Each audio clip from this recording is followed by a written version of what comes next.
Hello, everybody. Ooh, did you feel that? So we're going to part 3 of your level 1 speaking and listening exam. This means you are now 16 minutes into your exam. You have asked questions of your partner. You've given a summary to the assessor. Your partner has asked you some personal information questions and has summarized what you said. And now, then we've moved on to part 2. You've done your presentation. Your partner has asked 3 questions. The assessor may also have asked a question. And your partner's done the same. And now it's the collaborative part. It's the role plays, part 3. Okay. So I'm going to give you some tips and some examples of speaking and listening at level 1, part 3, role plays. It must be time for me to disappear now and move on to the next part. Okay. Here we go.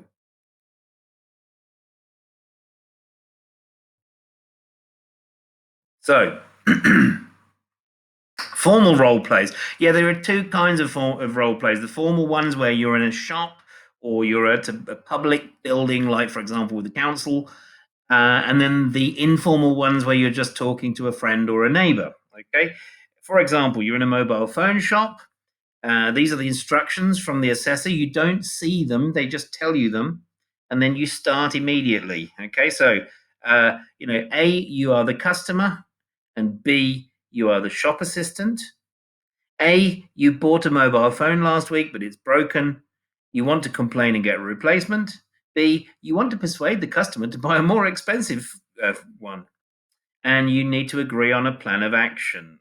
Okay, what do we need to do to learn to be a shop assistant? Let's have a look.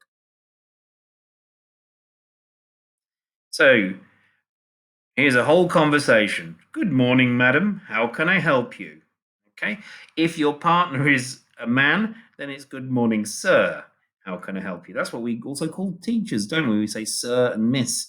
But in a shop, they will say sir or madam. Okay. If it's in the afternoon or the evening, you can still say good morning because the shop's not going to be open in the evening, is it? How can I help you? I bought this phone just the other day and it's already faulty. Do you have your receipt with you? Yes, I do. So, what seems to be the problem?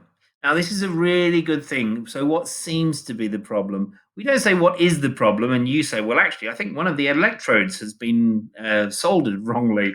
Yeah, it's like when you take your car to the garage, you go to the doctor. The doctor says what seems to be the problem. Then they don't say what is the problem because what is the problem makes it sound like you're an expert. They just want you to describe the symptoms of what's going wrong. Okay. Well, the microphone isn't working properly. I think it's a hardware problem. Right, first thing, apologize. I'm sorry to hear that. And you'd like a replacement, would you? And the conversation continues. Yes, that's correct. It's still under warranty. Always a good expression. And that's your guarantee. I'm afraid we don't stock that model anymore. It's been discontinued. I'm afraid bad news is coming. Okay. So what can I do? You can upgrade to the new model. That's great. It's not going to cost extra, is it? I'm afraid it will. Of course, we can say I'm sorry rather than I'm afraid. That's an extra £50. Well, I don't think that's fair.